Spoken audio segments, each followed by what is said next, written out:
Valentine's bouquets come in all shapes and prices, but how do you know which one's best when there's so many out there to choose from? Well, it's simple. 1-800-Flowers.com is your Valentine's go-to. Right now, when you order early, you can get 24 multicolored roses for only $29.99. Or upgrade to 24 romantic red roses for only $10 more. It's an unbelievable Valentine's offer from 1-800-Flowers. 24 multicolored roses for just $29.99. Or upgrade to red roses for only $10 more. Roses from 1-800-Flowers are picked at their peak, shipped overnight to ensure freshness and her amazement. 24 multicolored roses for only $29.99 or an upgrade to 24 red roses for just $10 more is the perfect reward for thinking ahead. Look, make sure you lock in this offer. It's only good while supplies last. To order 24 multicolored roses for $29.99 or upgrade to 24 red roses for only $10 more, go to 1-800-Flowers.com, click on the radio icon, and enter the code WINGO. That's 1-800-Flowers.com and enter code WINGO. Order today at 1-800-Flowers.com, code WINGO. Hey there, I'm a glue stick, so I have one job. I glue kid stuff. So sorry for being jealous of Geico, who does a ton more, like give you 24/7 access to thousands of licensed agents. And Geico has been around for over 75 years and has a 97% customer satisfaction rating. While I've just got mediocre adhesive skills, Geico also has an award-winning mobile app. Uh-oh, arts and crafts time. No eating the glue stick, Miss Lydia! Geico. Expect great savings and a whole lot more. This is the Best of Golic and Wingo podcast. Free Meek! Free Meek! Let him know. Good Monday morning and welcome into another edition of Golic and Wingo. Trey Wingo, Mike Golic Jr. That's our board up Cliff from Philly. So I don't want to hear nothing but Philadelphia songs today, brother. You keep them going all day long, all right? You got it? I got you, man. You got it. You celebrate this. You know why? Because it took you a long damn time to get here. 25 years. 1960 was the last NFL championship in the city of Philadelphia, and they took up the world. They shocked the world. They did it all as the Philadelphia Eagles took down the New England Patriots. We are presented by Progressive Insurance, and all phone guests join us on the Shell Pennzoil Performance Line. I guess football's doing okay. Yeah, let me tell you. Football's all right. That was, that was going along the lines of how we'd seen a New England Patriot game fall behind, and then just say, okay, because how many people coming toward the end, as we obviously go through this whole game, of when Philly's got the ball and they're going down to kind of get a little bit of padding, burn the clock. Oh, they don't have enough time to burn the clock, and New England's going to get the ball back. Here we go again. It was all set up for that, but boy, what a game. In a game where the type of quarterback you have on the one side and Tom Brady and the backup on the other side, but the talk of the defenses, and then you have an offensive output like that, as we'll get into, most yards ever in a postseason game, in a Super Bowl, in a regular season game. It was ridiculous, the yardage going up and down the field. But I'll say this, as we go through this game, you have a Super Bowl where the ball is in the air, in the end zone on the last play of the game. You got some excitement going on as you got a pass to and Brady to Gronk. Well, everybody's down there, but it's Gronk who is closest to the ball. You're like, wow, okay, great ending. Yeah, we were still narrowly missing a Patriots potential tie towards the end of that game because you're right. You just kept looking and doing the math of the time on the clock and saying it's way too much for Tom. It's way too much for Tom. We've seen this song and dance way too many times, and give the Eagles credit because in a game where defense was supposed to be the story, and it wasn't for the vast majority of the game, when it came down to it and there was about 2:16 left and Tom had that chance to drive the length of the field, that group finally showed up. Brandon Graham finally hit pay dirt with that strip sack, and it completely changed the outcome of this game by finally stopping the Patriot offense from moving, because they sure as hell weren't going to stop themselves. One penalty, count them, one penalty for the Patriots the entire night last night. Which, of course, tinfoil hat conspiracy. Yes. See, I told you. Look, there's a lot to get into today. It's a big game breakdown brought to you by the Jared Gallery of Jewelry, turning feelings into jewelry. That's why he went to Jared, and we will break it down in total. Here are the guests that we have coming up today. At 7:30, Tim Hasselbeck will join us, our ESPN analyst. At 8:05, what's left of Sal Paolantonio, Philadelphia intrepid reporter, will join us. The big man, Damian Woody, will join us at 8:30. 9:05, Drew Bledsoe, a four-time Pro Bowler, will also join us. But simply put, before we get into any of the details, the dynamics, the minutia, the decisions, the calls, which there were a couple of them, was this the best Super Bowl ever?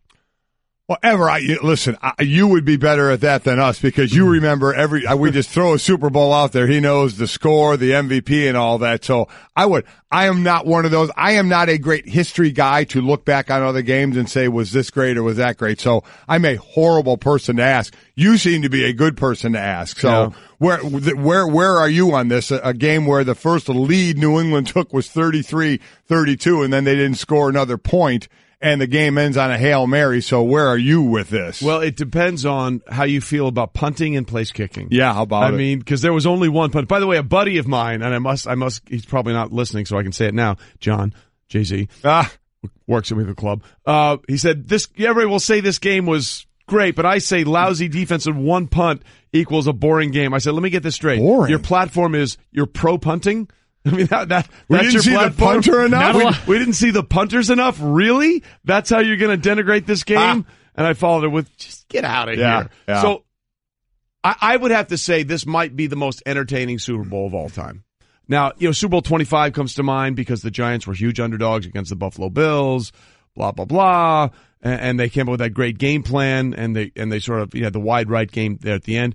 This one's way up there, man. It is way up there in terms of what from a historical perspective, what the Patriots as a franchise were trying to do. Join the Steelers as the only other team with six. Yeah.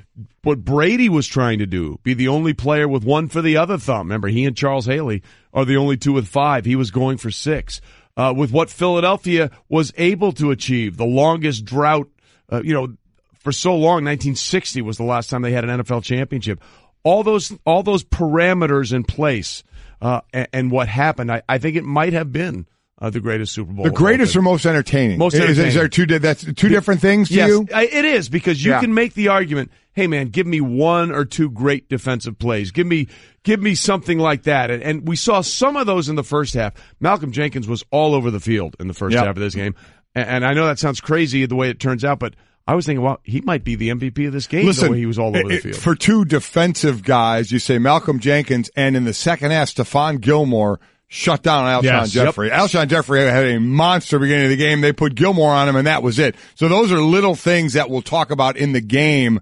And one of the things for you, Mike, to sit there and talk about is pressure from the Eagles. So this from an O-line. I remember my buddy who was my teammate in Philly and then in Miami, Ron Heller, would always say, and every O-lineman would say, you could sit there and play great for 65 plays, but there's 67 plays, and 2 of those plays are a sack or a sack fumble, and it looks bad. So here you are with the offensive line playing well in what was it, the first 10 drives, their percentage was they were giving up 18% of the pressure. And the first 9 drives, there were 10 pressures. That was only 18% of pressure. But in the last 2 drives, 70% of the rushes were in pressure. So that O-line for New England was playing their butts off against an excellent line from the Philadelphia Eagles until the last couple drives. So as an O-lineman, how damning is that you do well the entire game, and then a couple of plays at the end up costing you? Well, it's the frustrating nature of the position because people then use that to color their diagnosis of the entire game, when really it's just a good job creating matchups and understanding the pieces that you have involved there. We talked a lot about Fletcher Cox, and we figured he would be a guy that would be more active in the stat column, managed to notch a couple of pressures at the end of the game on the biggest play defensively for them in particular, though, draws the double team, the center slides away with the left guard to take care of him. And because you've got Brandon Graham, who's that defensive end style sort of NASCAR unit mentality, kicked down on the inside, which is never a favorable matchup for someone playing in the interior offensive line, you get that end result. So it's a good job by Philadelphia and Jim Schwartz defensively, scheming despite not wanting to be a team that brings a ton of pressure to ultimately get home, but impossibly frustrating. And you understand that's just the nature of the position. You're better when your name's not getting called, but you play long enough. Sometimes you're the bear, and sometimes the bear gets you. By the way, my friend who I said wasn't listening apparently was. He is listening. Jay-Z, man, sorry, you're pro-punting. You're going to get called out. If your stance is pro-punting, you're always going to get called out on this show. I mean, that's just the way it's I don't know how anybody could say the game was I missed boring. punting. I needed more punts. I'm a little, disappointed as a former defensive player with over 1,150 yards of offense in that game. Well, so I was not overly ecstatic about that, but the game was not boring. No, here's the list. I mean, here's the amazing thing. Okay, forget the title and what it means. Here's what we saw on the field on Sunday. Most yards passing in a game, 505. Tom Brady. Right. Most yards passing in his career in the Super Bowls, Tom Brady. Most passing attempts career, Tom Brady. Most passing completions career, Tom Brady. Most passing touchdowns career, 18, Tom Brady. Most games career, Tom Brady. Most games career head coach, 8, Bill Belichick.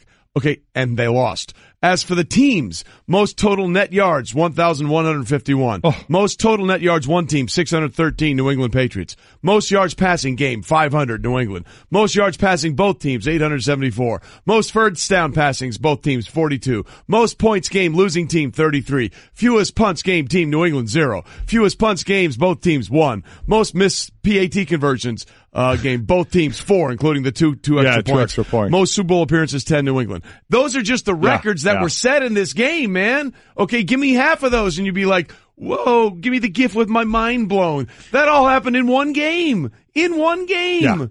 Yeah. Listen, I'm with you. I think it was unbelievably exciting, and I thought it was setting up, again, perfectly for the fact that Tom Brady was going to bring his team down and they were going to get the win. But the one thing about Philadelphia is you give them credit because you just saw the other side of that against Jacksonville when they kind of went into a shell. Philly, we knew, would stay aggressive, and they stayed aggressive with their play calling. That last drive when they kicked that last field goal, I was looking for like a second down pass maybe to get a first down, to really end the game, and they went 3 runs, kicked the field goal, which put you up by 8. I get it, but Tom Brady still got the ball. I don't care that he didn't have timeouts at that point. Tom Brady has the ball, and Tom Brady does magical things. So I was thought maybe on second down would have been the chance to try and get that first down, pass for it. I think it's interesting considering Philadelphia, and we read in this in the lead up to the Super Bowl that this had been a team that had, through the benefit and the use of analytics, found areas where with Doug Peterson's style and his play calling tendencies could find spots to pick and choose fourth down calls, ways to push the gas that would give them an advantage. And we saw those pop up in this game for them. That was one instance where you look at what it affords you and you say, all right, if we burn time off the clock, you gave the Patriots the ball back with about a minute 9 left, down 8. So not only would they have to go the length of the field and score, where you finally put it on your defense to do something, they would also need the 2-point conversion. Right. So you add even more variance to that would make it difficult. I feel like that's the one spot in a team where we're going to laud Doug Peterson all day, and rightly so, for being aggressive. That was the spot there to maybe throw your off-speed pitch that probably helped benefit them as much as any decision. Yeah, we are Golic and Wingo on ESPN Radio and ESPN2, presented by Progressive Insurance. All phone guests will join us via the Shell Pennzoil Performance Line. And look, let's be honest, the Eagles defense didn't do much. No. But they made that play late to protect the lead. Protecting the lead brought to you by ADT. Considering home security? Consider this. For over 140 years, ADT has helped stop more crime than any other home security system. Visit ADT.com to learn more. Look, there is a lot to get into in this game. There's a lot to break down specifically, and we will do that. But what, guys, have we always said about New England? If you're going to beat them, you're going to have to beat them. Right. They will not beat themselves. We talked about, keeping your foot on the gas pedal, stepping on their neck until they turn blue, sweeping the leg, go full Cobra Kai. Well, I don't know if anybody embodied that more for a 60-minute game than head coach Doug Peterson. Going for it on fourth down, and a couple of times like, what are you doing? Yeah. But he able to pay it off. And here was the Super Bowl winning coach on his aggressiveness.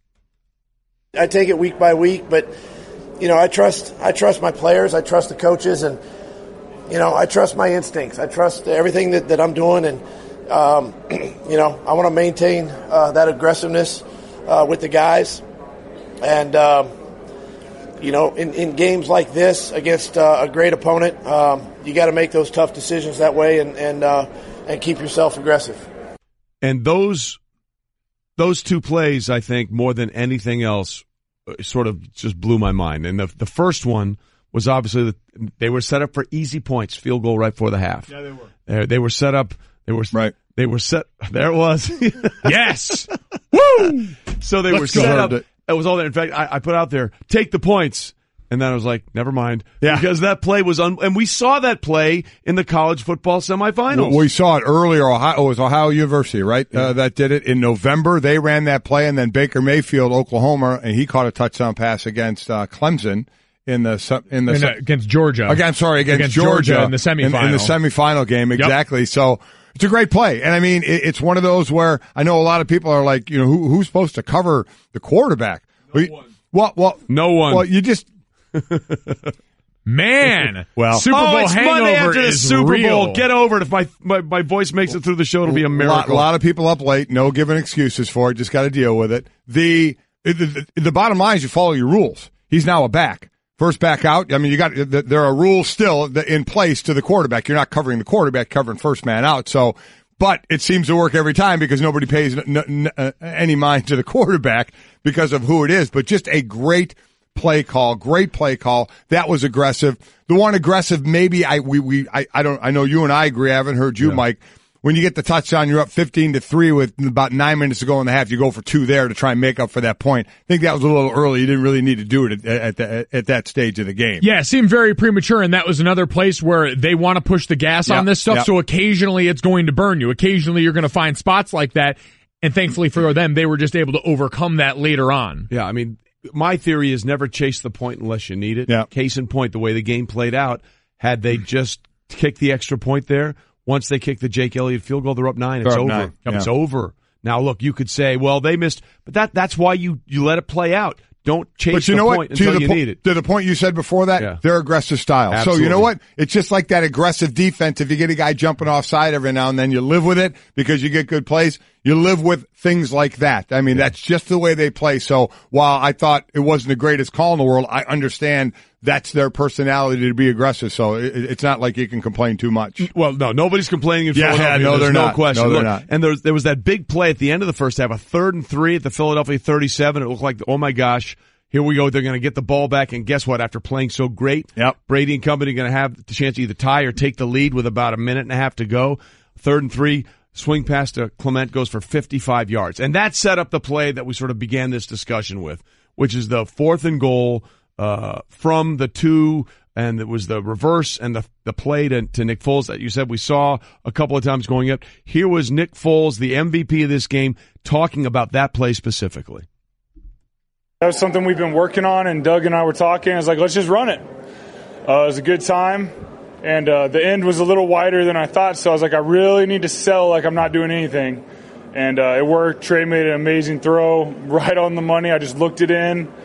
And, I mean, we've repped it for a while, so I was excited to get it run and in the Super Bowl. Couple of things there. The name of the play?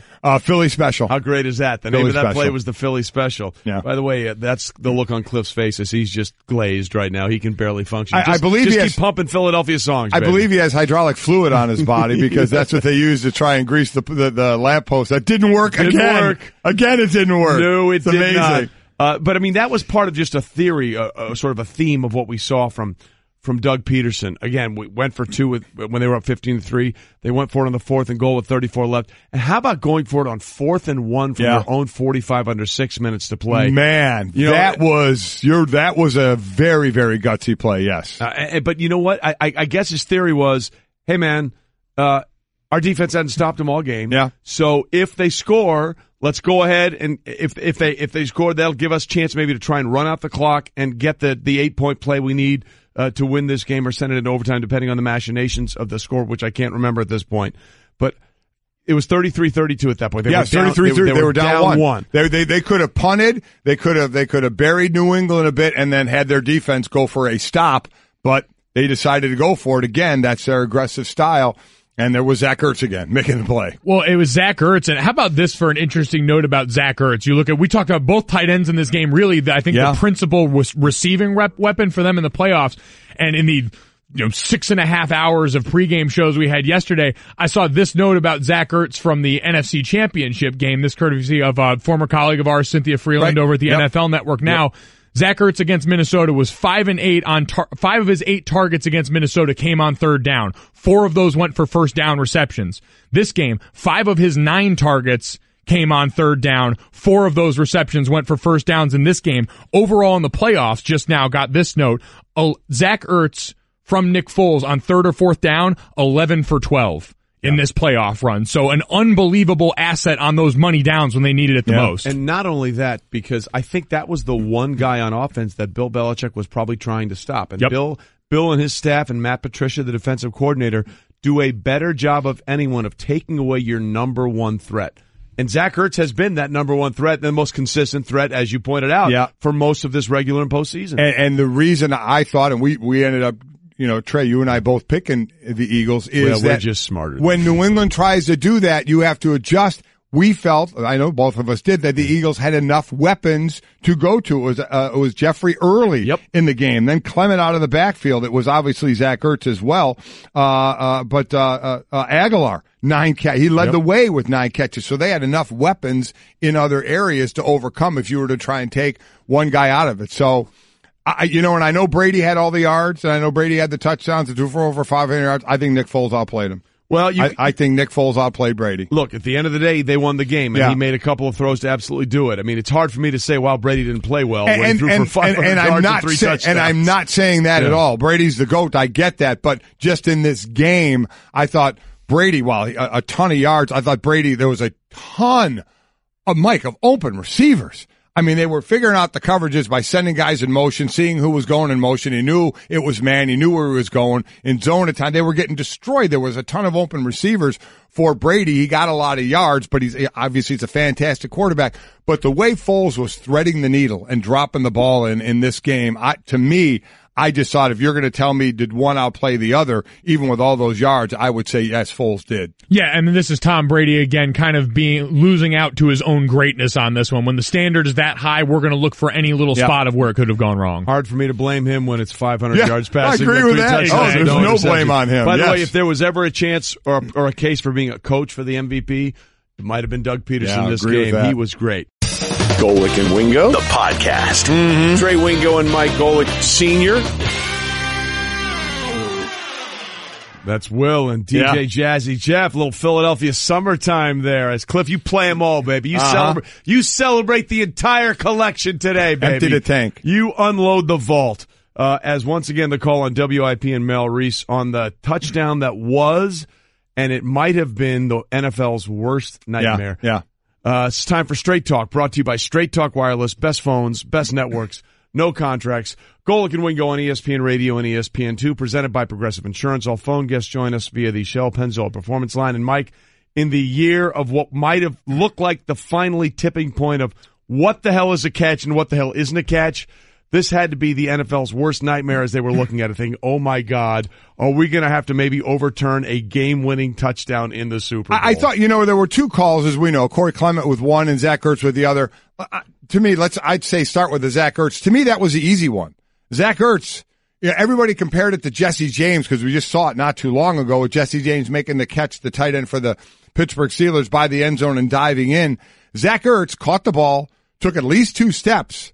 So he became when he took the 2 steps, all you had to think of then was that running back diving over the top on a 1-yard run and putting the ball over the goal line, and that's end of story. It's a touchdown. As soon as Zach Ertz took those couple of steps, he became that runner.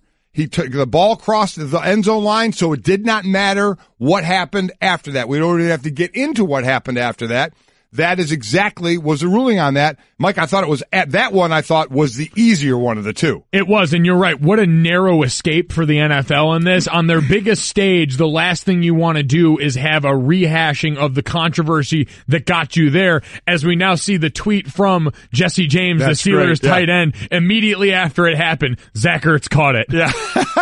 Yeah, it was. So at least one tight end in the state of Pennsylvania got the call right. However, you said it was easy. This review took a long time. It did. And I think they were looking at 2 things. Number one, did he survive the ground? But I think then they realized that I think that was the initial read they were going to look at, but I think then they said, I think he had gained possession. He was as a runner. Right. So by the way, I think either way, I thought it would have held up because I absolutely believe, I think he took 3 steps and then he dove. Yeah. So that to me clearly establishes that he's a runner. But even if he was not a runner for somehow deemed in the eyes of the NFL, that ball, he had it. His hand was still underneath it when it moved. It popped up in the air, and he caught it again. So again, why was Des Bryant's catch not a catch in the 2014 divisional But it didn't even get to that. It didn't even get to that part of it. You're exactly he was a right. runner across the line, so forget anything that happened after it as far as did the ball hit the ground or not. It does not matter, and I absolutely think they got it right. The Corey Clement one was a little bit different. What a great pass by Nick Foles, threading the needle on that play to Clement, try to the back of the end zone. Clement absolutely had possession took 2 steps, but then the ball kind of moved. And so if you reestablish the catch, then a foot went out of bounds. So it was like, okay, did he have possession of that? He had the 2 steps in, but then the ball kind of moved a little bit. So what's the rule? If it didn't move enough, does it move a little? How much does it have to? That's where the NFL really needs to decide what's going on. Because how about after that play, Chris Collinsworth, he was like, I give up. Because Chris Collinsworth, he spoke for America. He did. He goes, I thought that was going to be called incomplete because it looked like a little bit of a bobble, and then the foot went out of bounds. So it's like he didn't have control the second time of it in bounds. So he gave up on that. That was a little more close. I still thought it was a touchdown, but man, I certainly agree that was more of the controversial one. Well, here's what Dean Blandino tweeted about it. To your point, Mike, and I think it makes it a little more uncertain. Issue is control. Looks like he had it initially and gets both feet down in bounds. There's some movement of the ball, but don't think enough to say loss of control. Call should stand. See, it's this interpretation that I think a lot of people have problems with. The way it has been called all year, Junior, from what we've seen, I thought for sure that one was going to be overturned, and lo and behold, it wasn't. Yeah, and I think it's one of those situations, is it too late to call it the way we all want to see? Because what's the cry been this year? We would like basically common sense catch laws in this, where if it looks like a catch for most of us, then it can be ruled a catch. And when you look for what the NFL wanted in this game, you wanted to play a clean game with this kind of stuff. And that usually means err more on the side of call fewer penalties, which we saw last night. And in this instance, more often than not, it should be a catch, especially in scoring plays like that. If it can go one way or the other, usually we would side on a catch. And the instances where the NFL's got in trouble is where they've ruled away from that. Well, and to that point, both of those plays were called touchdowns on the field, right? But then again, so was Jesse James in the game against the Steelers. It was. I mean, I think they got one of them right, and by everything that we've seen this year, I cannot explain why the other one wasn't called incomplete. And that's exactly what Chris Collinsworth said. Exactly. Yeah. He said, not so much that whether we thought it was a touchdown or not, but by the way it's been called throughout the year of control. Because I agree. I thought he took 2 steps in the end zone with control, but then the ball did move some. So does that mean, okay, now you've reestablished possession again, and now you need to get 2 feet down again? I mean, and that's the thing that the hand came off the ball. I know. Yeah. They have to decide this in the end. They have to get more specific with this, but it turns out the refs got them both right as far as making the call on the field and then them standing. I'll be interested, because I think what we need to decide is what we want, because more specific has gotten us to all of the problematic places that we wanted. When you add up a lot of those specifics, it makes it difficult at times to account for a situation where if you have a general understanding of what you're looking for, that's the decision I think the NFL has to make this offseason. Well, and remember, when we had Panthers tight end Greg Olsen with us on the show, when we were in Minneapolis, Mike, he said, don't change the rule. Remember, he said, keep it the way it is. Right. I think it just needs to be pared down to whenever you fight. Made simpler? Yes. Whenever we put up the rule on TV, it takes up 2 full pages. Yeah. Okay. That tells me there's too much there. Yeah. There's weight. It has to be pared down. And look, Roger, when he was on with us last week, NFL Commissioner Roger Goodell, he admitted they're going to take a look at that. They're going to simplify it because he was upset not with the way it was implemented, but the rule they were given the refs to interpret. But can you imagine, had that been overturned, how much of a PR nightmare would that have been for the NFL on a potential game-winning touchdown? Horrific. In the last 2.5 minutes of the Super You Bowl. want to talk about anybody associated with the NFL, the headache they had when they saw that and thought, oh my God, here we go again on this. I think the NFL really dodged 2 bullets in that regard, and both of them were saved by really the same thing, which was establishing as a runner. Because we forget, Brandon Cooks got knocked out of this game very early on a play that was a helmet-to-helmet hit, but it was deemed a legal helmet-to-helmet hit because he had established himself as a runner. He was no longer under that protection of defenseless receiver, and that was a play where we've seen the concussion protocol botched enough times this year to the detriment of the NFL that had to be another moment where they held their collective breaths until we realized, all right, he had been established as a runner. It's an unfortunate byproduct. You hate to see a guy hurt, and he got hit very hard, but he got up, they followed the concussion protocol, and he didn't re-enter the game. And while it was a detriment for the Patriots, it's a win for the way that process is supposed to work and the rule book in that, because it wasn't something that drew a flag. It's not something that's going to draw like a fine or suspension coming off of it, but another big, hold your breath moment for the league office. Yep, well, you saw the replay of Robert Kraft and Jonathan Kraft in the Patriots suite, and he kept tapping to his head. And yes, there was helmet-to-helmet collision. However, to your point, it was correct. He clearly had established himself as a runner, and in the field of play, that defenseless receiver or helmet-to-helmet does not matter. So, look, Gene Steratore in his first Super Bowl had a lot to handle on his plate, and I thought he and his crew did a really, really good job. I do as well, except there it was again. Didn't we just come off a game where there were 6 penalties against one team and 1 against the Patriots? Yeah. It was the exact same thing here again. 6 penalties against the Eagles, just 1 against New England. I thought there was a blatant PI missed against New England in the end zone on a play where you started to go. On the 2-point conversion, you started to go, right? Are they not? Because I thought it was a little spotty on some. So if New England had somehow pulled out this game, that would have been the focus of a lot of people's ire again. I hear you on that, but I'm not a big fan of situational ethics. I mean, I hate that. Okay, if it's a penalty in the first quarter, it should be a penalty in the fourth quarter.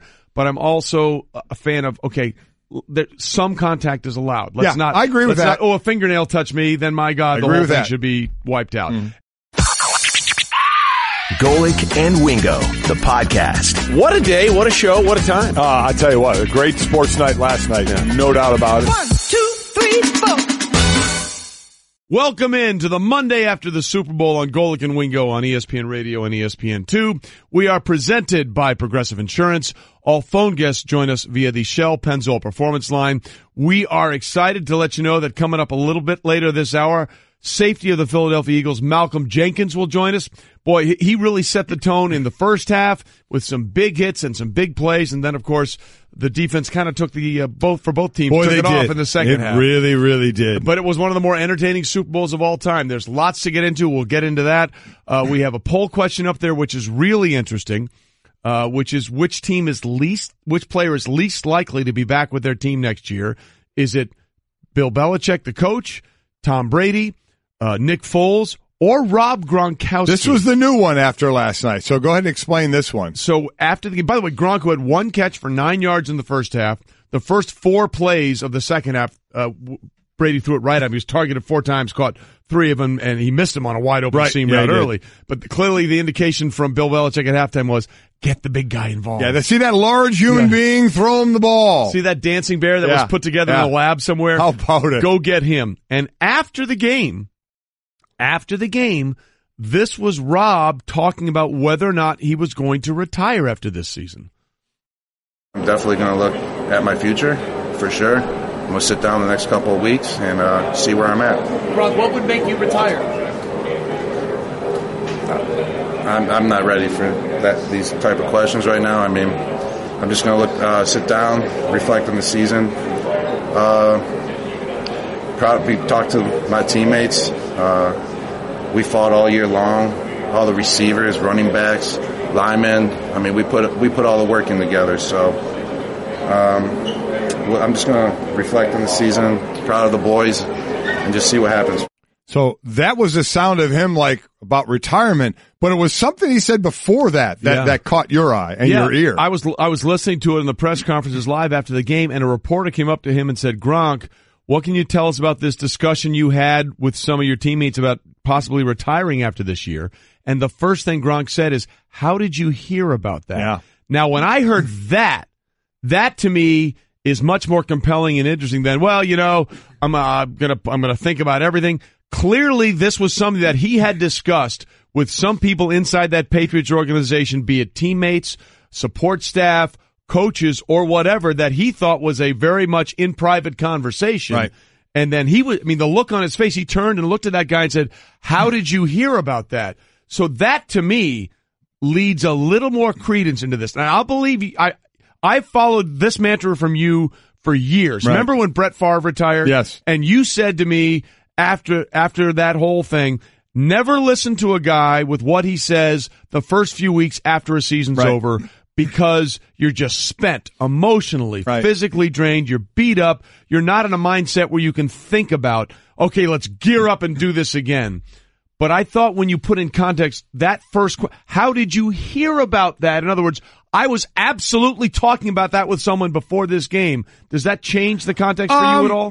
Not a ton, but it certainly raises an eyebrow. And I don't think there's any doubt based off some of the injuries he's had and then a concussion 2 weeks ago. Big one. And you heard, I believe it was Rodney Harrison in pregame talking about how Gronk had kind of changed this season. He wasn't going to be drinking or partying during the season. He had gotten on some of the TB12 nutrition thing going on and tried to take care of his body a little bit better. And, certainly he got nicked up some, but with a concussion for sure. I think that may have added to it. We know the amount of surgeries he's had, especially on his back. And then that concussion, that stung him pretty good, no doubt about it. So maybe it was in his mind.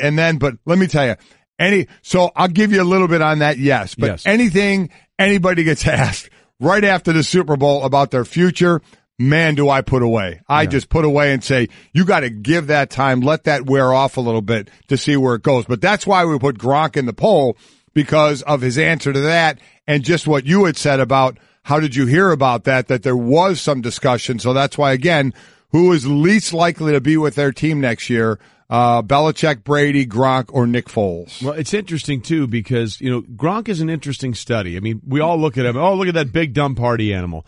That's really not who he is.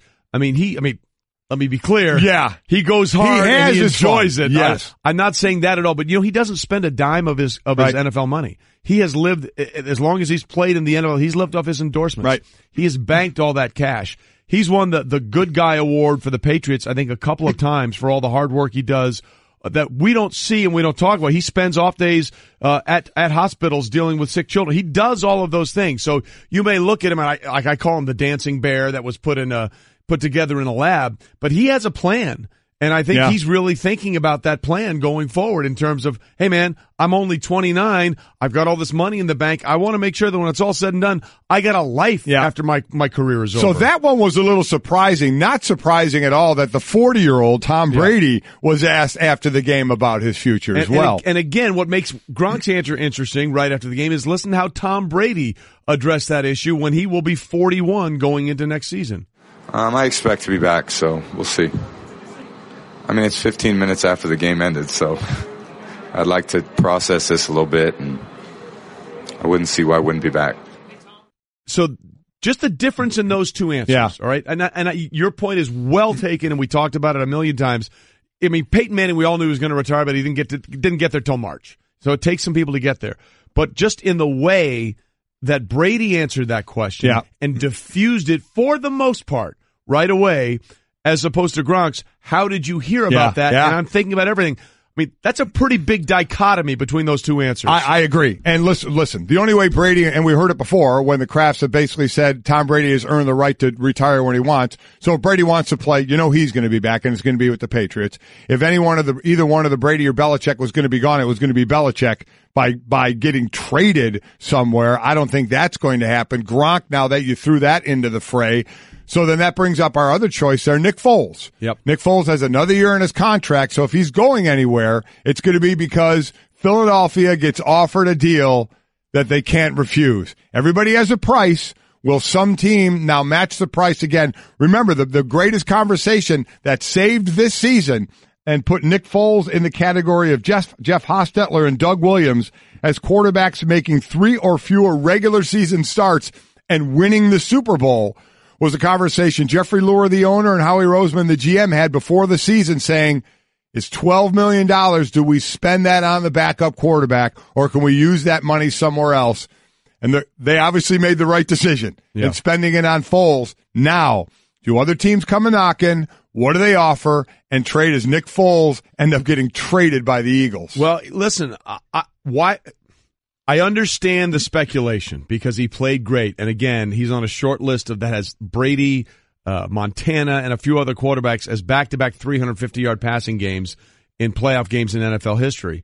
But at the end of the day, Carson Wentz tore up that knee in late November. And what do we always say about an ACL, unless you're Adrian Peterson and you're not human? It takes a year. I mean, even when RG3, who tore it up in the playoff game against the Seahawks, tried to come back for the start of 2013, he wasn't ready. He wasn't right. So if you're the Eagles, You have the ultimate security blanket in Nick Foles. I agree with that. And look, you're right. Everybody has a price. Yep. That price would have to be so freaking over the top for me. Look, in this system, and that is the biggest part of this. In this system, it works for Nick Foles. When he was thinking about not playing football at all after a couple of bad years, he said he wanted to go back only because he wanted to work with Andy Reid. Well, who was Andy Reid's disciple? Doug Peterson. Doug Peterson was on Andy Reid's staff in Kansas City, and that's where these people all got to back and work together. The reason Nick Foles wanted to come back was because it wasn't Andy Reid, but it was Doug Peterson, and Doug Peterson had Andy Reid's system. This system is perfect for Nick Foles. When Carson Wentz is healthy, he's good. Let's just dispel that right now. There is no quarterback. No. There is that is not going to happen. No. But why would you, if you're the Eagles, seeing how valuable this guy is as a backup quarterback, especially in the system you have and in a place where he's very comfortable, I mean, the price that you'd even have to think about it would be astronomical to think about trading him away. And yet, there's a price out there. There's a price out there because you'll always answer the phone. You'll always listen. And it is a court with free agency and the draft. And we already saw Alex Smith get traded. And what that trade went for. This is a Super Bowl winning quarterback who played well, certainly well in the postseason, and now is available. I understand what you're saying, and I'm with you. You have no idea how Carson Wentz is coming back from it. Carson Wentz is your starting quarterback. You don't know how he's coming back from it. Foles is 7.6 against the cap next year. Which is such a manageable number. Nothing. So obviously if he got traded somewhere else, he would certainly want to do an extension and all that, but he can get traded somebody else. The price would have to be a very high. And you know what? It might be. There may be some team out there that says, we're going to buy into that. We think we're getting close right now, and if we can get a guy who has this ability, then we think we can now. That's taking chances. We'll see, because you said with systems and such, because at one point we had always said any quarterback that did well in New England outside of Tom Brady that showed a little bit and then all of a sudden went somewhere else and got a lot of money, never really panned out. There's no quarterback that left New England that has a better than 500 record. Now, Jimmy Garoppolo may go past that because he's played well, but certainly when Matt Castle left and any of the other guys like a Brian Hoyer went somewhere and such, so it's never really panned out. So you're taking a chance because, you look at Nick Foles after his 27 touchdowns and 2 interception season, then it was 13-10, 7 touchdowns, 10 interceptions, when he was playing for Philly that's a year after and then St. Louis. So it wasn't always this wow stuff. No. So what would somebody be willing to trade for him, and what's the price where Philadelphia would say yes? Well, the reason why I'm inclined to say that they won't is because of the point you brought up at the beginning of this conversation. People are like, really? Are you investing that much money in your backup? Yep. I think they invested. If that's the way you approach this season, and it played out that you needed him, and it's a pretty cap friendly deal. I mean, I look, knowing that you got a guy coming off the ACL, knowing what you have in this guy, knowing that you were willing to invest in him when you didn't know how good he was going to be on this current Philadelphia team, it would just seem to me, if I'm Howie Roseman, who by the way was the executive of the year. Yeah. In the NFL, and Doug Peterson, who clearly now has some sway with some things he might want to say about let's keep these guys, let's let these guys go. I would be hard-pressed to say, yeah, they'd be willing to let him go for the right price when they know what a commodity he is. Agreed. What's the price? Well, because you know it's there. Jimmy was a second. Right. Yeah. But as Nick was playing, how much did the trade value change as he was going up and up and up the poll and what he was doing, and now he's a Super Bowl MVP. Well, he's a Super Bowl MVP. You know who else is a Super Bowl winner? That would be the safety of the Philadelphia Eagles, Malcolm Jenkins, and he joins us now on Golic and Wingo. Malcolm, first of all, congratulations. I know your emotion meter is probably at 0 at this point, but can you put into words what it was like when you realized we actually did it? Man, that last play, they threw that ball up, and it kind of got bounced around a little bit, but when it hit the ground, I think you can see all of the defenders kind of pause for a second, had to kind of look up at the clock and realize, we had just become world champions. In the season that we just finished out, the way it started, the amount of things we've had to fight through the amount of trust that we've had to have in each other throughout the year. It's just an amazing feeling. And to take people there, Malcolm, that last play, like you said, everybody sees the 6'6" Gronk with the ball going up and while he's the closest receiver. And then the convergence of defensive players on the ball was incredible. But just take us through that play when the ball's in the air for those of us that will never be in that position. Yeah, I mean, for us, we've talked about these type of situations all year. And rarely do you come across them, and especially with this much on the line. But with that ball in the air, it's just like everything's in slow motion. You obviously see Gronk. Everybody goes for the ball, and when the ball doesn't immediately hit the ground, like your heart drops. You're just hoping nobody catches the tip, and it hits the ground, and everything just catches back up to speed, and it just all sets in that we just did it. We just finished and put the exclamation point on the entire season.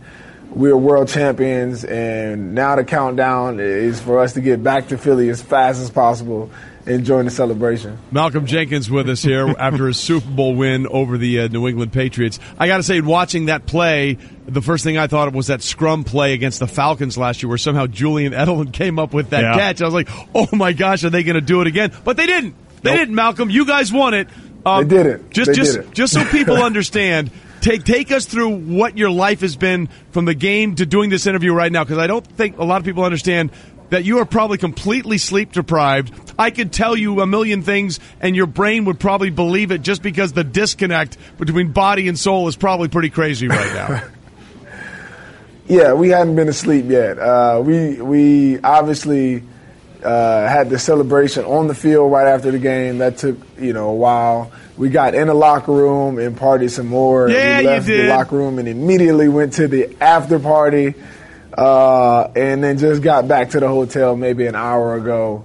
And we probably won't go to sleep until we get on this plane, or probably until tomorrow. So we're on cloud nine right now, man. Like I said, everything, we're just trying to get back to Philly as fast as possible. We know that they are partying like never before, and we are trying to get back to that. Super Bowl champion Malcolm Jenkins, Eagle safety, joining us on Golic and Wingo, and that's got to be a nice ring to it to hear the Super Bowl champion part. So in this game, it took all the way until that 33-32, 9 minutes to go in the game, when all of a sudden New England got the lead. So take us now to the mentality of you guys held the lead, and this is a game where both defenses we know gave up a lot of yards, and now New England takes the lead. So what was the talk on the sideline? Well, the biggest thing is, our offense was rolling, and we didn't expect them to slow down.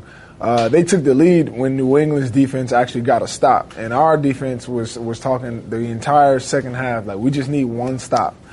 One stop would win us the game, and we didn't get that stop until the end. And when our offense took the lead late in the game, we realized that was our time, that we were going to be on the field for our entire team and our entire season. And nobody doubted anything. Nobody batted an eye.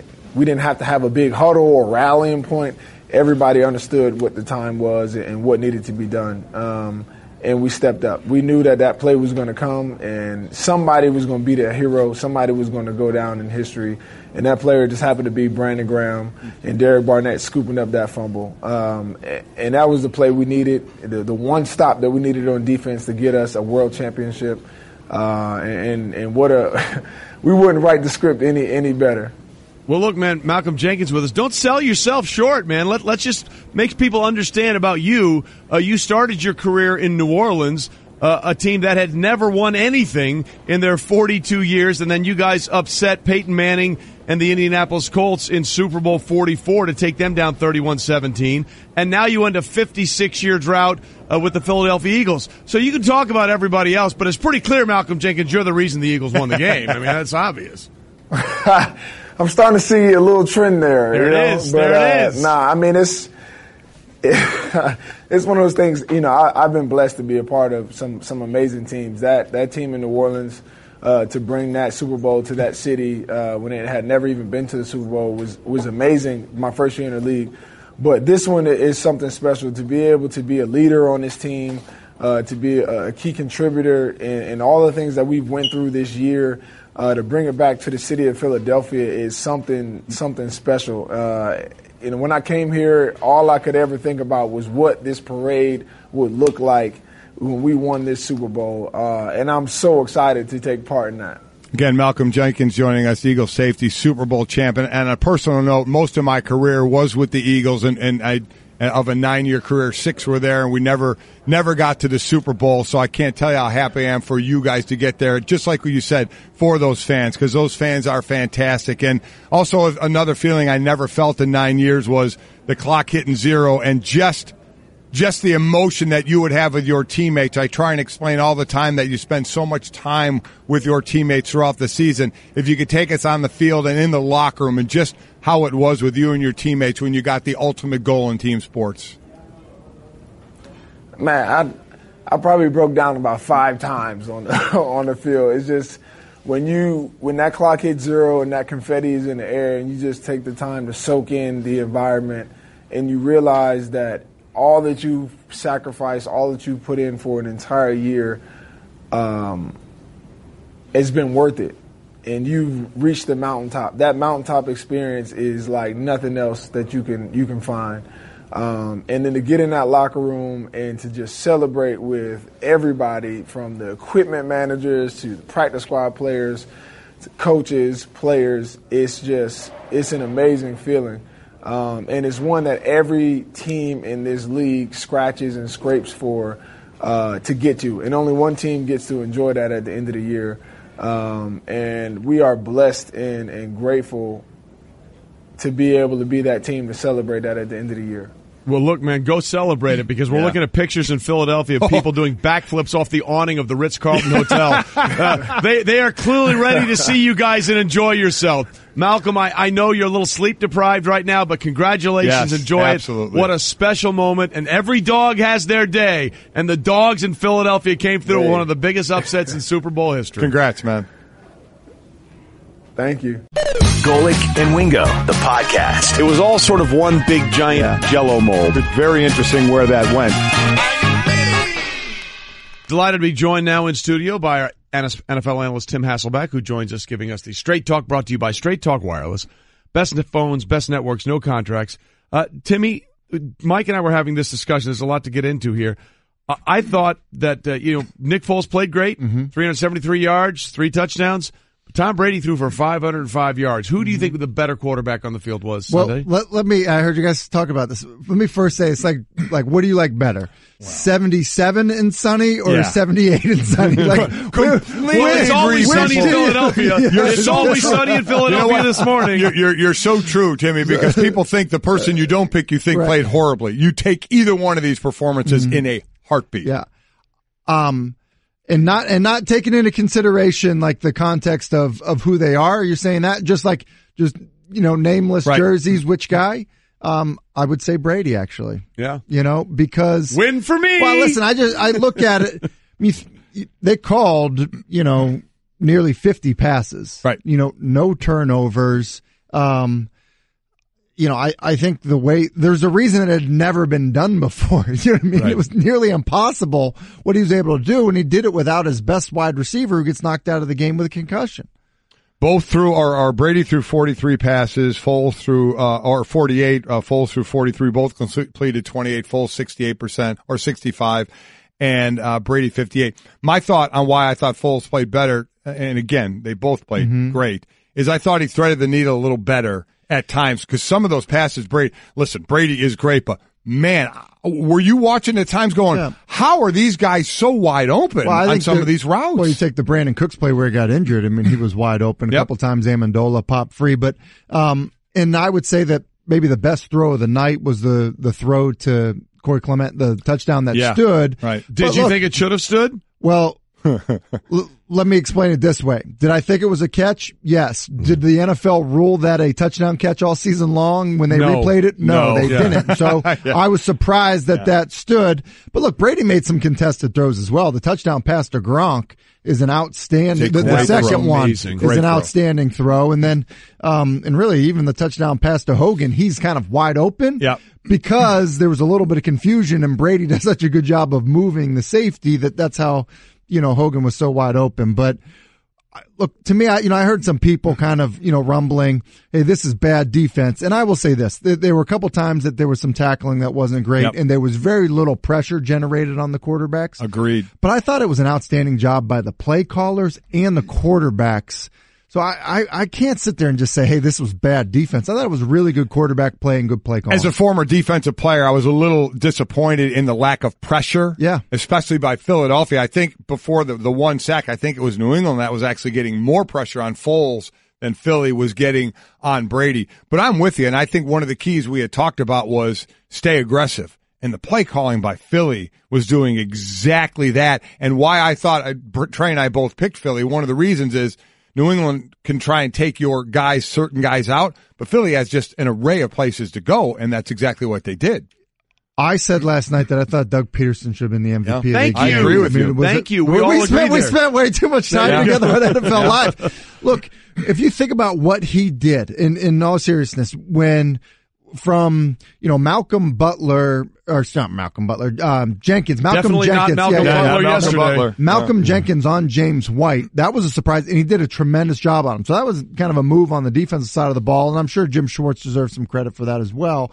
But then you look at everyone's thinking either take the points or if you're going to go for it, you're really going to let your backup tight end throw a pass on 4th and 1 in that situation. So you go and you do that. 3rd and 1, it's a hard play action fake shot play to Zach Ertz. Then 4th down with just inside 6 minutes left. How about that play? All 3 of your timeouts and almost no hesitation. Hey, we're going for it here. I thought his aggressiveness in terms of how he called that game really was the reason they won it. How many coaches have we seen not be able to do it? They talk about wanting to be aggressive, but not actually being able to do it. I thought that was a classic try and get him to jump and get the first down and then punt the ball. And he was all in. And he was pressured on that play as well. He threw that pass back and away. At one point, it was James Harrison, the 39-year-old, getting pressure almost every play. Look, we talk about it all the time. We saw it with Jacksonville. We saw it with Atlanta last year in the Super Bowl. Be aggressive. The Patriots are not going to beat themselves. But by the way, the fact that it almost came down to an alley-oop at the end of the game shows how brilliant Brady is. It was a 4th and 10 from their own 5-yard line, and somehow they convert that to keep the drive alive. Look, just so people understand, and the reason why I talked about Brady, I thought he might have been the better quarterback on the field. Before last year's Super Bowl, okay, the quarterback with the most passing yards in a Super Bowl was Kurt Warner. And the last 2 years, Tom Brady's known for 505 and 466. So in a 2-year span, he's taken 2 of those top 3 away from Kurt Warner. Look, he's on another level sometimes in these games. But the aggressiveness I thought you talked about was the whole thing.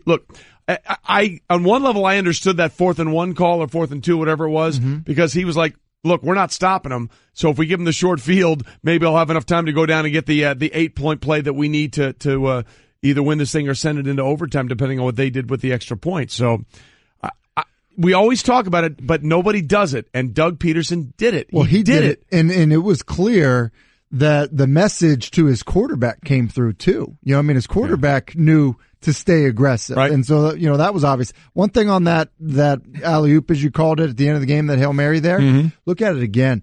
New England has a chance if they have better spacing. You're not kidding. Amendola and Dorsett are right next to each other. And I'm sure it wasn't Dorsett that practiced it because Cooks was probably in there. Right. But their spacing is awful. They're standing right next to each other. You really have a point man. You have somebody facing the goal line. You have somebody kind of as a deflector, and then you have someone running the end line. Yep. And you have 2 guys standing in the same spot. If they're on either side of Gronk, they have a shot to make that play. Golic and Wingo, the podcast. Let's not expect too much. There's only one person out there that's expecting way too much out of this guy too early. We know who that is. It's his father.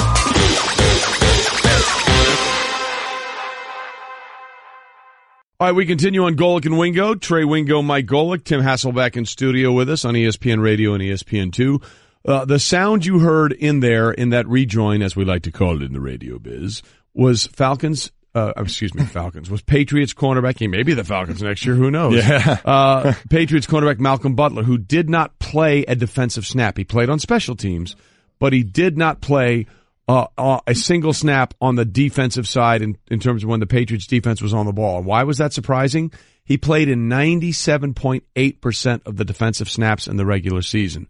Timmy, he arrived at Super Bowl 52 one day after the team on Tuesday because he said he had an illness that kept him in the hospital with Malcolm Butler there. So defensive coordinator Matt Patricia said he was healthy. They just went with matchups.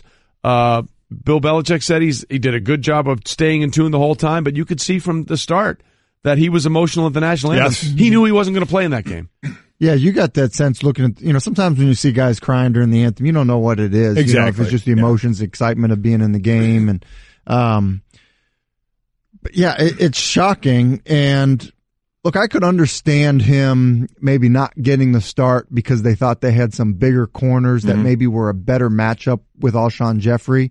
Eric Rowe's actually a bigger guy. Badamosi's a bigger guy. And so I think you could say, Alshon Jeffrey's not a burner. He's a big physical guy, right. And so we'd rather body him up. So I could see him maybe not getting the start, but not stepping on the field, I think was certainly surprising for me. I don't know that it changes the outcome of the game. I understand the guy's disappointment, but it's surprising. It's probably shocking. Absolutely surprised on that. His one play was the lone punt in the game by Philadelphia in the second quarter.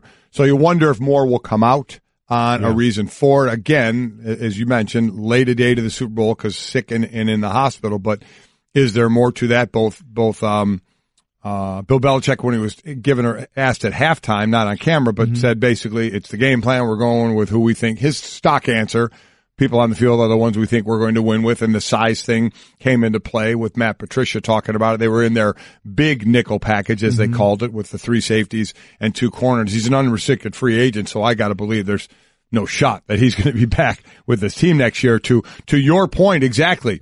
You may not start him, but to not play him at all? Well, one special team play was surprising. Yeah, that's surprising just because you're going to play a number of different packages. Yes, you're going to tell me that there was no package that he ends up getting on the field. And look, I'll say this. I know, I think it was Ryan Clark's sound that we heard saying he thinks there was difference in the game, but it's not like Rowe played poorly, Right. I mean, and so makes a play on a 2-point conversion try where they're trying to get Jeffrey. He gets beat on the one jump ball for a touchdown, but that could have happened on Stephon Gilmore or Malcolm Butler. And Duron Harmon, actually, who was playing for him, got the interception on the rebound off Alshon Jeffrey, and when it looked like the Eagles were going to put up even more points in the first half there.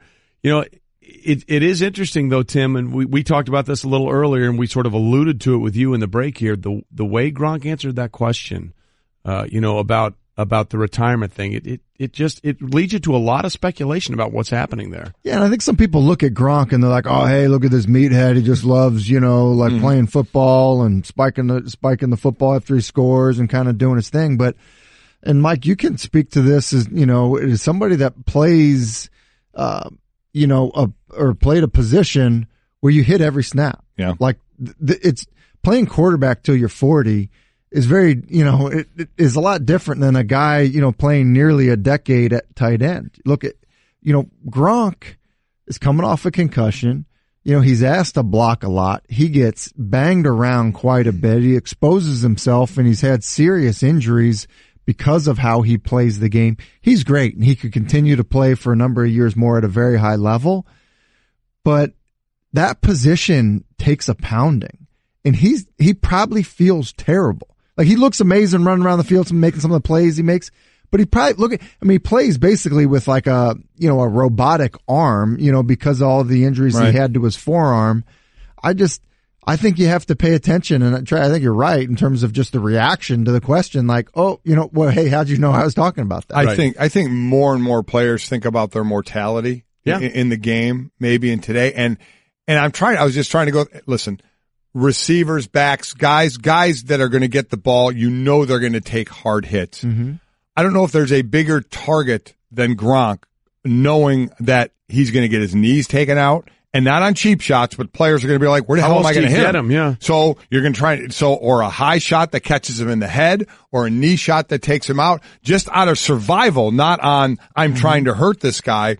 So I'm with you. I mean, I think he may be a guy, we have a lot of fun with him, and this guy enjoys the game and enjoys life, but his body has gotten beat up an awful lot, and he knows exactly the shots he's going to take. I don't think he's going to retire, but I can understand in the game today of where you have to hit him and his concerns about, more injuries. Yeah, Timmy, in the 30 seconds we have left, we put that out there on Twitter, on our Twitter feed because of that question. Who do you think's least likely to be back with the team? Is it Nick Foles in Philadelphia? Is it Bill Belichick? Is it Tom Brady? Or is it Rob Gronkowski? I think it would be Gronk. Look, you don't really? know what he was just going through. He had a concussion. Took him a while to get out of the protocol. You don't know what it was like for him getting out of that protocol. Right. It could have been a brutal 10 days for Gronk, after the championship game. Timmy, we appreciate it as Thanks, always. man. And the thing there that's really interesting, it was Gronk that turned that whole game around in the second half. He had one catch for 9 yards, and then it was like, let's find the big guy, and they targeted him 4 straight times on that opening drive, and that really opened up everything else. Golic Makes me want to vomit and then punch you square in the face. and Wingo. Oh, he's saucy today. You know who's having the time of his life right now? That would be our intrepid NFL reporter based in Southern Jersey, a Wawa regular, a paper-holding wonderful person, our NFL reporter Sal Paolantonio joining us on the Shell Pennzoil Performance Line. Get the feeling of being rewarded with gold status at Shell with the Fuel Rewards program. Download the Fuel Rewards app, join, and start saving 5 cents a gallon today. Sal, the most amazing thing to me about what's happened so far is I just saw in SportsCenter they did a live shot with Jordan Renan from downtown Philadelphia, and the streets were clear. I thought for sure they'd still be going strong at about 8 o'clock this morning. Well, I think people are walking around the houses in their pajamas like zombies. Is this real? I've talked to, 5 or 6 dozen people since the end of the game back home, and everyone has said the same thing. I've gotten text after text and email after email, and everybody says the same thing. Sal, did that really happen last night? Is that real? I think people, there was such an eruption of joy from fans all across the region, from Harrisburg to Atlantic City, from Allentown all the way down to Delaware. And I think people are waking up and realizing it happened, and they're trying to process it. It really is truly remarkable when you consider that the Empire State Building in the city of New York was lit up in green last night. What a capper to the night. It just says that this team was totally embraceable from coast to coast, that people loved this team, and that it had a special bond with one another, and that people really wanted it to succeed. Yeah, Broad Street was full last night, and we hope everybody was safe. I'm sure we'll find out more and people more. were safe for sure. It was fantastic. And downtown Minneapolis was crazy last night, and I walked into the hotel at about 2 hours, 3 hours ago, 4 hours ago. I didn't sleep. Nobody slept. People were just like sitting around quietly. It was eerie. And I'll tell you this story, and I still can't believe it happened. We're sitting, drinking a couple beers, having some pizza in the lobby of the Marquette Hotel downtown. There's about 200, 250 Eagles fans just sitting around quietly talking. It was eerie. It wasn't like a total celebration. People were just sort of processing it. And in walks M. Night Shyamalan, the horror director, the guy who has, put the eerie in eerie, right? And he walks in, and we all are looking at each other. Is that really him? Are we in a movie about ourselves? Are we actually walking around as zombies in his movie? Is this real?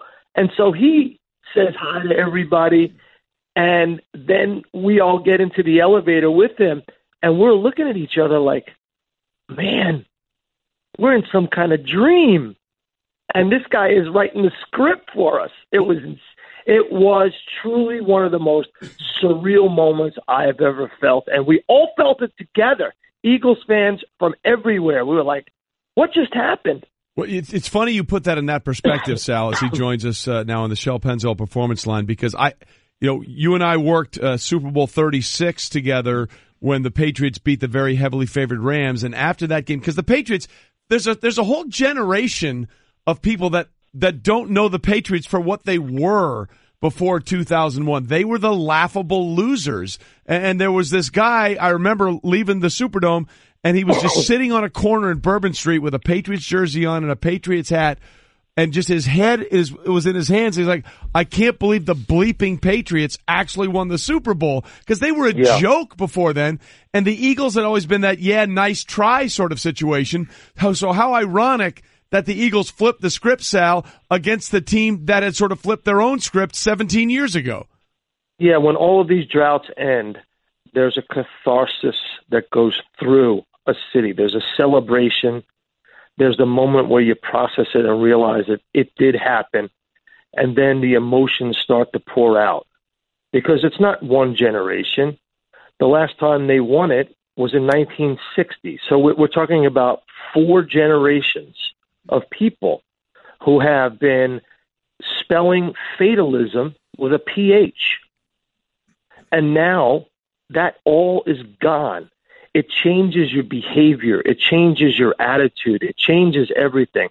There's a reason why last night in Philadelphia on Broad Street, nothing was harmed. No damage was done. The place is cleaned up this morning. Is because the outcome of the game changed your behavior. Now you can feel a sense of respect. Well, let's go to that. Let's just give people some perspective. December 26, 1960, the date of the Eagles' last title. The NFL teams, there were 13 of them. The president was Dwight Eisenhower. The Patriots were in their first season in the AFL, and Bill Belichick was 8 years old. So that's a perspective of these Philly fans who have been there decades rooting for this team. And we had Malcolm Jenkins on a little earlier, Sal, and he said, we can't wait to get back to Philly. What is the schedule? When are they getting back to Philly? And what is the anticipation of just how many people are going to be at that airport? Yeah, I'm guessing tens of thousands. I'm guessing it's John Paul, George, and Ringo, size crowd. That's what I'm anticipating. Right now, I'm about to leave the hotel, go to the Mall of America, and cover the MVP trophy press conference with Nick Foles and Doug Peterson and Commissioner Roger Goodell, and then it's back to Philly. And it's such a great story. It's such a great headline. Nick Foles authored a comeback drive in the fourth quarter to beat the greatest quarterback of all time. And so it's a script you can't write. And I think the reason why it happened to this team is they formed a special brotherhood through love and respect for one another, and a belief and a resiliency that they could, in fact, do it. And then a coach who was not afraid ever, not afraid once, showed, as we say in South Philly, the cojones, call it. Well, yeah. On fourth down and goal to go, and call that play, which he now calls the Philly special.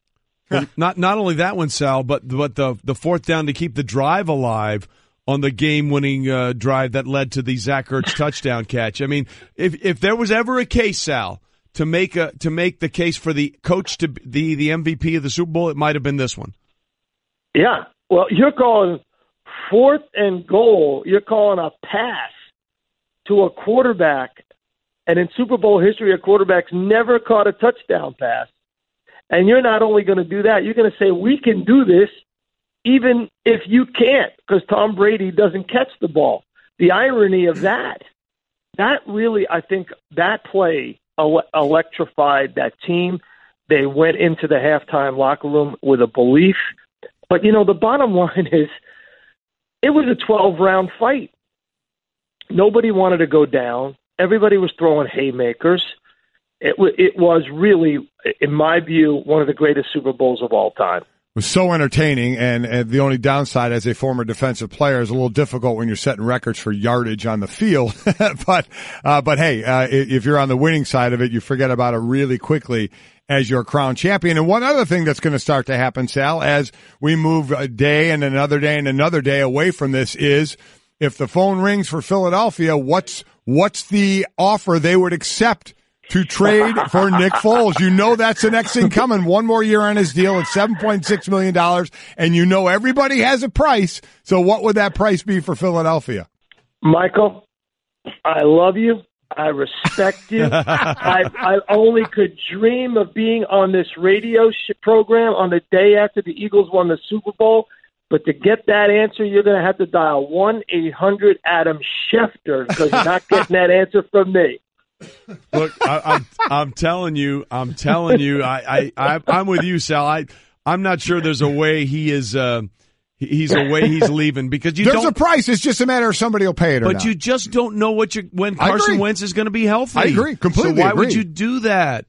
Let's move on to something that may be a little more. I don't know. Look, I hear what you're saying. Listen, everybody comes with a price. It's the reality of the sport. We can move on all we want, but it's the reality of the sport that's a possibility. So, it hasn't even sunk in that they won the game yet. I know. It's so true, isn't it? He's such a radio guy. People are still people are walking around the hotel lobby right now. Did this really happen? Yeah. That's what's going through people's minds. So I'm sure that question will come up to Nick Foles at today's press conference, and as soon as I get it, I will bring it to you. I promise. in real-time reporting, as Sal Pal likes to say. Hey, Sal, before we let you go, there's one other thing that we have to talk about, and we were giving it a little discussion with Timmy Hasselbeck the last half hour. The decision to not play Malcolm Butler, a guy who had been on the field for 97.8% of the defensive snaps of the regular season, only got in on the one punt. He did not play a single defensive snap, and they said he was healthy. It was a coach's decision for a guy who sealed Super Bowl 49 just 3 years ago. That's an amazing turn of events for that cornerback. Well, I think it definitely affected the team because based on the reporting of our colleagues with the Patriots, it sounds like a lot of the players on the team were shocked by it. And, Malcolm Butler not being on the field certainly affects the outcome of the game. There's no question about it. Him being on the sideline. So, but you have to think, okay, people are on the sideline. The players are wondering what's going on, and that had to affect them. But, to me, it's one of those odd decisions that, we'll never have an answer to because I don't think Bill Belichick is going to open up his notebook on that for us. Yeah. Can confirm. Yeah. That won't happen. Sal, go to the MVP and then go do what everyone else was doing in Philadelphia when you get back. Jump off the Ritz-Carlton awning, will you? Do that. No. I promise I'm going to be on a float live down Broad Street on NFL Live with Trey Wingo. I promise. All right. All good, brother. Sal, always good to have you on the show. Thanks, enjoy the day, pal. Thank you so much. This has been the Best of Golic and Wingo podcast. Make sure to subscribe on the ESPN app, Apple Podcasts, and to listen every weekday morning at 6 Eastern on ESPN Radio, ESPN2, and the ESPN app.